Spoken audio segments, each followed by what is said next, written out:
A gun in the hand is worth more than a cop on the phone. I brought you the story of Target stores initiating gun-free policy.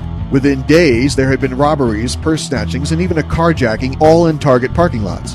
When Sonic announced its new anti-gun policy, a car hop was robbed later that day. In Durham, North Carolina, is a restaurant called the Pit Authentic Barbecue, which proudly displays its crime invitation telling patrons that even their permitted concealed firearms are not welcome. Oddly enough, 3 men robbed the establishment at gunpoint. Now meet Carol Bound. Carol lives in New Jersey, a blue state where the constitutional guarantee of firearm freedoms is all but extinct. In New Jersey, an American's Second Amendment right only applies to police officers, prosecutors, and security guards while on duty. The local police chief must grant you permission to own a firearm, and if you do manage to pry permission out of the powers that be and obtain your rights endowed by our Creator, in New Jersey you may only defend your life in your own home.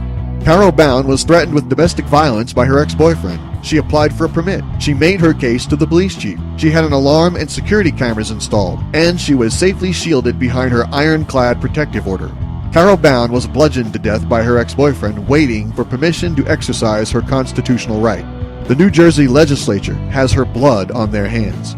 The liberal media turns a blind eye to these stories, as well as stories of heroic citizens who stop violent crime in its tracks with firearms. They must turn a blind eye, otherwise they would be forced to admit the truth. Criminals don't obey gun laws, and they don't obey signs on windows that say they can't bring their guns inside. Gun-free zones are open invitations for criminals who wish to carry out their crimes without meeting resistance. And any business establishment that would advertise a gun ban policy puts the lives of their own customers at risk.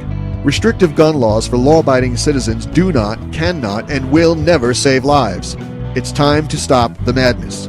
Free men do not ask permission to bear arms. Do not spend your money anywhere that strips you of your rights, and do not vote for any candidate that wants to strip you of your rights. What part of "shall not be infringed" do liberals not understand? Thanks for listening, and be sure to catch the weekly Ray Warner Show and subscribe at iTunes or donate to the conservative cause at theraywarnershow.com.